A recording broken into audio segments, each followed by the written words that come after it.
Hello बच्चों, स्वागत है आप सबका एक बार फिर से बोर्ड एग्जाम स्टडी में। प्यारे बच्चों, आज के इस क्लास में हम लोग एक टेस्ट लेके आए हैं। लगभग सभी बच्चों का डिमांड था कि सर हम लोगों के लिए एक टेस्ट लेके आइए।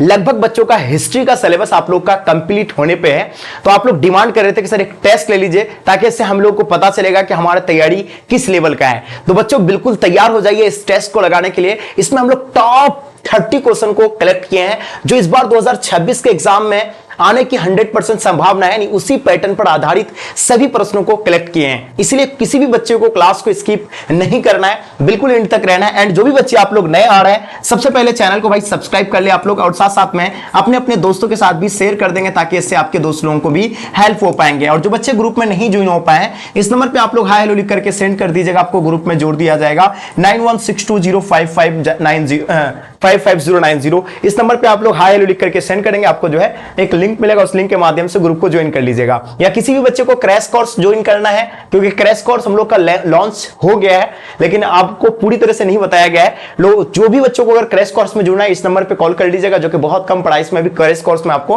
है ना मिल जाएंगे। चलिए तो डियर स्टार्ट करते हैं, और साथ साथ में आप लोगों को मेरे साथ आपको आंसर देना है। इस चैलेंजिंग का आपका एक रूल है कि इसमें 30 क्वेश्चन रहेगा, आपको मिनिमम हर हाल में 15 प्रश्न का आपको आंसर आना चाहिए। अगर आप 15 प्रश्न को सॉल्व कर ले तो आप समझ जाइए कि आपका बहुत अच्छा बेहतर तैयारी है। अगर आप नहीं कर पा रहे तो आप समझ जाइए कि आपका तैयारी नहीं है। अगर 15 से ऊपर लेके आ रहे हैं तो समझ सकते हैं कि आप एक्सीलेंट है, यानी बहुत ज्यादा आपका तैयारी बहुत बेहतर है। चलिए डियर, तो इसी के साथ हम लोग कवर करते हैं, जो कि आपको दिख रहा होगा। फर्स्ट क्वेश्चन बच्चों, पहला क्वेश्चन कहता है कि महाभारत का युद्ध कितने दिनों तक चला था। मुझे पता है कि ये सभी बच्चों को इसका आंसर पता होना चाहिए। भाई देखिए कितना इंपॉर्टेंट क्वेश्चन है, कई सालों से लगातार पूछा जा रहा है प्रश्न है।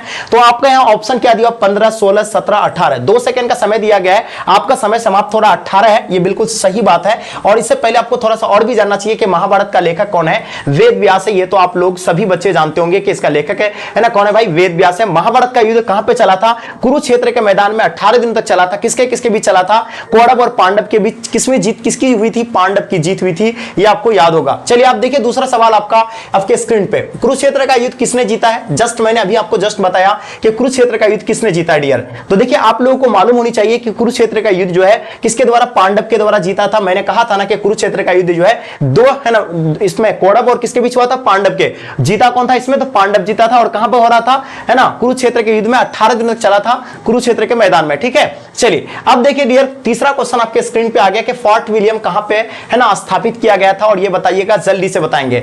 वेरी वेरी इंपॉर्टेंट क्वेश्चन है बच्चों, जल्दी से लगाइएगा। देखिए अगर बात करेंगे सबसे पहले फोर्ट विलियम, तो फोर्ट विलियम का स्थापना कब किया गया था भाई, 1784 में किया गया था। और किसके द्वारा किया गया था, विलियम जोन्स के द्वारा बनाया गया था। फोर्ट विलियम कहां पे, कोलकाता में बनाया था। आपने अगर ऑप्शन बी इसका आंसर लगाया तो बिल्कुल सही जवाब है, आपका आंसर बी बिल्कुल राइट आंसर हो जाएंगे। चलिए आप देखिए नेक्स्ट सवाल देखेंगे बच्चों, क्वेश्चन आपके स्क्रीन पे है, क्वेश्चन नंबर 4 देखिएगा।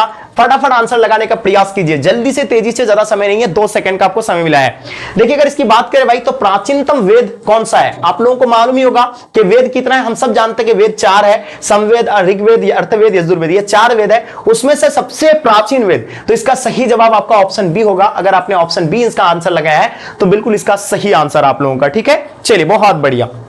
ओके, अब देखेंगे हम लोग नेक्स्ट क्वेश्चन देखेंगे बच्चों, क्वेश्चन नंबर 5 जो कि आपके समक्ष में है। सवाल पूछा जा रहा है कि ऋग्वेद है ना, ऋग्वेदिक कालीन लोग जो है किसके पूजा करते थे, यानी ऋग्वेदिक कालीन लोग जो है वो किनके पूजा करते थे, विष्णु के करते थे, प्राकृतिक करते थे, लक्ष्मी के, या शिव के। चलिए तो बिल्कुल आपका समय समाप्त हो रहा। वेरी वेरी इंपॉर्टेंट क्वेश्चन है बच्चों, तो इसका सही जवाब आपका प्रकृति, यानी इसका आंसर आप लोग का ऑप्शन आपका बी इसका राइट आंसर हो जाएंगे। क्या आपने ऑप्शन बी इसका आंसर लगाया तो बिल्कुल 100% आपका आंसर सही है। चलिए अब देखेंगे क्वेश्चन नंबर 6 जो कि आपके स्क्रीन पे है बच्चों। देख पा रहे, सवाल पूछा जा रहा है कि सुभाष चंद्र बोस भारतीय राष्ट्रीय कांग्रेस के अध्यक्ष जो है कब चुने गए थे, जो कि काफी मोस्ट इंपॉर्टेंट क्वेश्चन है। मुझे लगता है कि आप लोग इसका आंसर सही आंसर दे पाइएगा, 1938 में या 1939 में, 1938 से 1939 या कभी नहीं।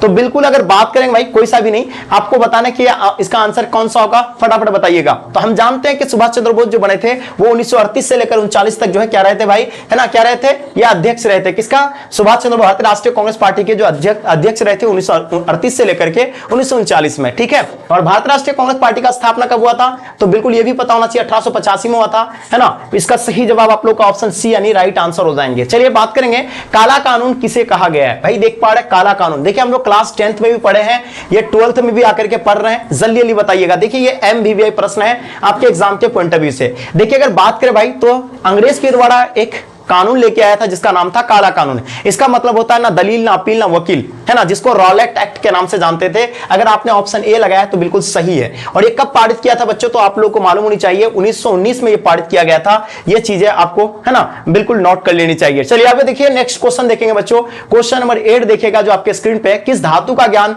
सिंधु घाटी के निवासियों को नहीं था। यह सवाल क्या पूछा जा रहा है, किस धातु का ज्ञान सिंधु घाटी के निवासियों को नहीं था। देखिए इससे पहले बात करें कि अगर ज्ञान की बात करें तो लोगों को सबसे पहले किसका ज्ञान प्राप्ति हुआ था, लोगों को तांबा का ज्ञान हो गया था, लेकिन लोहा का ज्ञान नहीं था। इसका सही जवाब आपका ऑप्शन आपका सी इसका करेक्ट आंसर हो जाएंगे। क्या आपने इसका आंसर सी लगाया था, तो बच्चों बिल्कुल सही जवाब है आपका, ठीक है। चलिए अब हम देखेंगे नेक्स्ट सवाल देखेंगे भाई, क्वेश्चन क्या पूछा जा रहा है, ध्यान दीजिएगा, ये तो आप बता दिए। चलिए क्वेश्चन नंबर 9 देखिएगा बच्चों। सवाल पूछा जा रहा है हड़प्पा किस नदी के किनारे स्थित है। बहुत ही लाजवाब क्वेश्चन, बहुत ही ज्यादा MVVI प्रश्न है, किसी भी बच्चों को स्किप नहीं करना है। अगर बात करेंगे भाई तो हम सब जानते हैं कि हड़प्पा सिंधु नदी के व्यास, सतलज, रावी, तो बिल्कुल सभी समय समाप्त हो रहा है, इसका आंसर आपका रावी बिल्कुल परफेक्ट होगा। हड़प्पा, देखिए हड़प्पा की बात करें, इसका खोज कब हुआ था, तो हम सब जानते हैं कि 1921 में हुआ था। और इसका खोज कौन किया था, दयाराम साहनी ने किया था, ये भी आपको नोट कर लेनी है। चलिए आगे देखेंगे नेक्स्ट क्वेश्चन कहता है कि पाटलिपुत्र नगर की स्थापना किस नदी के संगम पर हुआ है। सबसे पहले बच्चों आपको पता होना चाहिए पाटलिपुत्र नगर की स्थापना किसने किया था, तो याद रखिएगा उदयन के द्वारा किया गया था। किसके द्वारा किया गया था बच्चों, उदयन के द्वारा किया गया था। और ये किस वंश के थे, तो ये जानते होंगे आप लोग, हड़ियक वंश के थे। और कौन सा जो है ना महाजन पद का था, तो याद होगा मगध महाजन पद के जो राजा था, है ना, कौन, उदयन। ये जो है बच्चों ये हड़ियक वंश के थे, उसी ने जो है गंगा, सोन और पुनपुन नदी के संगम पर जो है इसका स्थापना किया था। इसका सही जवाब आप लोगों का ऑप्शन डी हो जाएंगे, गंगा, सोन एंड पुनपुन नदी, ठीक है। चलिए आप देखिए नेक्स्ट सवाल देखेंगे भाई, देखिएगा ध्यान से। भारतीय इतिहास का कौन सा काल जो है स्वर्ण काल के नाम से जाना जाता है, स्वर्ण काल के नाम से जाना जाता है। MVVI प्रश्न है, जल्दी बताइएगा। भारतीय इतिहास का काल अगर बात करें स्वर्ण काल के नाम से, तो बिल्कुल समय समाप्त हो रहा है, इसका आंसर आपका गुप्त काल इसका राइट आंसर हो जाएंगे। अगर बात करें भाई तो गुप्त काल की बात करें, इसका कब हुआ था भाई, तो ये श्रीगुप्त ही आपको याद रखना है ना। गुप्त काल के संस्थापक कौन है भाई, तो श्रीगुप्त है, बिल्कुल ये आपको नोट कर लेनी चाहिए। मौर्य काल का चंद्रगुप्त मौर्य हो जाएगा। मुगल काल का कौन हो जाएगा भाई, बाबर हो जाएगा, बिल्कुल आप लोग नोट कर लीजिएगा। चलिए आगे देखेंगे भाई नेक्स्ट क्वेश्चन देखेंगे, वेदों की संख्या कितनी है। जस्ट मैंने आप लोग को अभी बताया कि वेद कितना है बच्चों, अभी आपको मैंने बताया, बिल्कुल समय आपका समाप्त हो रहा है। अगर आपने 4 आंसर लगा दिया है तो बिल्कुल इसका आंसर परफेक्ट होगा, ठीक है ना। अर्थवेद, यजुर्वेद, ऋग्वेद और सामवेद, ठीक है, ये आपको 4 वेद बताए थे। चलिए क्वेश्चन नंबर 13 देखिएगा, मौर्य साम्राज्य का प्रथम शासक कौन था। अभी जस्ट मैंने आप लोगों को बच्चों बताया मौर्य साम्राज्य के बारे में, जो कि काफी इंपॉर्टेंट है, जल्दी से बताइएगा। चलिए तो हम सब जानते हैं मौर्य साम्राज्य का अगर काल के बारे में भी आपको पता होना चाहिए, इसका शासनकाल 298 से लेकर 323 तक था। ये तो आपको एकदम बिल्कुल नहीं, 323 से लेकर के, है ना, 298 समथिंग था। चलिए आपको याद रखना है। अगर बात करेंगे हम अगर किसके बारे में, तो भाई प्रथम जो इसका सम्राट था उसका नाम था चंद्रगुप्त मौर्य था। ये आप लोग नोट कर लीजिएगा, इसका आंसर आप लोग का ऑप्शन बी हो जाएंगे, यानी मौर्य साम्राज्य का संस्थापक जो है चंद्रगुप्त मौर्य था। और चंद्रगुप्त मौर्य के जो पुत्र थे, यानी पुत्र की अगर बात करें भाई, पुत्र की अगर बात करें तो ये पुत्र उसका था बिंदुसार। अगर बिंदुसार की अगर पुत्र की बात करें भाई, तो बिंदुसार का पुत्र था महान सम्राट अशोक था। ये आपको याद होगा, महान सम्राट अशोक को कौन नहीं जानता है। चलिए आगे देखेंगे भाई क्वेश्चन नंबर 14, जय जवान जय किसान का नारा किसने दिया था। जय जवान जय किसान का नारा किसने दिया था, महात्मा गांधी, बाल गंगाधर तिलक, लाल बहादुर शास्त्री या भीमराव अंबेडकर। बिल्कुल इसका सही जवाब आप लोग का कौन सा होगा, यानी इसका सही जवाब लाल बहादुर शास्त्री, ऑप्शन सी इसका करेक्ट आंसर हो जाएंगे, ठीक है। सही आंसर अगर अपने ऑप्शन सी आंसर लगाएं। चलिए अब देखिए बच्चों क्वेश्चन नंबर 15 आपके स्क्रीन पे, जल्दी बताइएगा। सवाल पूछा जा रहा है भारत का राष्ट्रीय गान कौन सा है। भाई हम सब जानते हैं अपना भारत का राष्ट्रीय गान के बारे में आपको बताना है, जो कि MVVI प्रश्न है। देखिए भाई यहाँ वंदे मातरम है, बिल्कुल नहीं, अपना भारत का राष्ट्रीय गान वंदे मातरम नहीं है, यानी कि जन गण मन अधिनायक ये अपना भारत का राष्ट्रीय गान है। इसका सही जवाब अगर आपने ऑप्शन बी लगाया है। अब देखिए इसको कितना सेकंड में गाया जाता है, 52 सेकंड में गाया जाता है। इसको जो है गाया था कौन भाई, तो रविन्द्रनाथ टैगोर जी के द्वारा, ये आपको याद रखना है। चलिए आगे देखिएगा क्वेश्चन देखेंगे, अस्थायी बंदोबस्त किसने लागू किया गया था। देखिए अस्थायी बंदोबस्त की बात करें बच्चों, तो आप लोग को 2-3 चीजें यहां बहुत अच्छी से मालूम होनी चाहिए कि अस्थायी बंदोबस्त की अगर बात करें तो इसको स्तंभराडी बंदोबस्त भी कहा जाता है, स्तंभ, है ना, स्तंभराडी बंदोबस्त भी कहा जाता है। ये आपको नोट कर लेनी, स्तंभराडी बंदोबस्त, है ना, बंदोबस्त कहा जाता है। ये चीजें आपको नोट करनी चाहिए। अगर बात करें तो इसका जो याद रखिएगा, इसका स्थापना 1793 को हुआ था, यानी लागू किया गया था। इस्तमरारी बंदोबस्त कब 1793 यानी अस्थायी बंदोबस्त लागू किया गया था। और ये किसके द्वारा लागू किया गया था बच्चों? कार्नवालिस कोड के द्वारा। इसका सही आंसर होगा। और कार्नवालिस कोड भी कब बना था? तो वो भी बना है 1793 को ही बना है। ये भी सवाल आपसे पूछा जाता है। कभी कभी ये भी पूछा जाएगा कि ये कहां पे लागू किया गया था बच्चों? तो याद रखिएगा बिहार में, है ना, ये एकदम नोट कर लीजिएगा। बिहार, बंगाल, है ना, बंगाल और आपका कौन सा हो जाएगा भाई? उड़ीसा। ये जो है ना लागू किया गया था, बिहार, बंगाल, उड़ीसा में लागू किया गया था। ये चीजें आपको नोट करनी चाहिए, ठीक है। अब देखिए लक्ष्मीबाई कहां की रानी थी भाई? सब जानते हैं 18 सुल्तान के, है ना, विद्रोह के बारे में आप तो सब बच्चे जानते होंगे कि जो है ना कहां से लड़ रही थी। ये झांसी की रानी थी, यानी कौन? लक्ष्मीबाई कहां की रानी थी? झांसी की रानी थी। और इसको जो है युद्ध करती हुई कहां पे मारी गई थी? ये तो आपको पता होना चाहिए, ग्वालियर में। इसका ग्वालियर में समाधि स्थल है, ये भी आपको नोट करना है। कहां पे? ग्वालियर, जो कि मध्य प्रदेश में पड़ता है। ये आपको याद करना है ना, बगल में, यानी झांसी का जस्ट बगल में ही है। इसका सही जवाब आपका ऑप्शन बी हो जाएंगे। विजयनगर साम्राज्य की स्थापना कब हुआ था? चलिए सही जवाब दीजिएगा विजयनगर साम्राज्य की स्थापना के बारे में। तो हम सब जानते हैं कि विजयनगर साम्राज्य का स्थापना हरिहर और बुक्का ने किया था, दोनों भाई ने। कब किया था? तो 1336 को किया था। इसका सही जवाब आपका 1336 ऑप्शन आपका डी इसका राइट आंसर हो जाएंगे। चलिए आगे देखिए, क्वेश्चन कहा जा रहा है कि अमुक्त माल्यवाद, यहां देखिएगा उन्मुक्त माल्यवाद हो गया, अमुक्त माल्यवाद हो गए, है ना। देखिए अमुक्त माल्यवाद जो है किसने लिखा था ये बताइएगा, वेरी वेरी इंपॉर्टेंट क्वेश्चन। चलिए बच्चों, अगर बात करें हरिहर बुक्का फर्स्ट, बुक्का वन, या देवराय वन, या कृष्णदेव राय, तो बच्चों इसका आंसर आपका कृष्णदेव राय वन हो जाएगा, यानी ऑप्शन डी हो जाएंगे। और ये तेलुगु भाषा में लिखा गया था, ये भी आपको याद रखना है। किस भाषा में? तेलुगु भाषा में लिखा गया था। चलिए तहकीक हिंद किसका यात्रा वृत्तांत है? देखिए भाई तहकीक हिंद पूछा जाए या आपसे क्या पूछा जा सकता है? किताबुल हिंद पूछा जा सकता है, किताबुल हिंद, है ना, बिल्कुल नोट कर लीजिएगा। किताबुल हिंद पूछेंगे या आपसे क्या पूछा जा सकता है भाई? तहकीक हिंद। तो ये आपका आंसर होगा अल बरूनी, यानी ऑप्शन आपका बी ए जो है इसका सही आंसर होगा। और ये कहां से आए थे भाई? उज्बेकिस्तान के ख्वारिज्म से आए थे। और किसके साथ है? तो ये बिल्कुल भी आपको याद रखना, मोहम्मद गजनी के साथ आए थे। चलिए अब बात करेंगे इंग्लिश ईस्ट इंडिया कंपनी की स्थापना कब हुआ था? भाई यहां बात किसकी कर रहे हैं? ईस्ट इंडिया कंपनी की। बहुत ही सिंपल क्वेश्चन, इसका सही जवाब 1600 ईस्वी, यानी इसका राइट आंसर हो जाएंगे। चलिए आगे देखिए, संथाल विद्रोह कब हुआ था? देखिए संथाल विद्रोह, दो भाई था, एक सिद्धू और कन्हू, इसके द्वारा ये लागू किया गया था, पता है ना। इसका नेतृत्व कर रहे थे, इसका नेता था, सॉरी, संथाल विद्रोह का नेता सिद्धू और कन्हू, दोनों भाई थे। 1832 बिल्कुल नहीं होगा, जल्दी आंसर लगाइए। इसका सही जवाब आपका ऑप्शन डी होगा। अगर आपने ऑप्शन डी इसका आंसर लगाया था बच्चों, तो बिल्कुल 100% आपका आंसर सही होगा। अवध में 18 सुल्तान के विद्रोह की क्रांति का नेतृत्व जो है कौन कर रहा था? यानी कहां से बच्चों?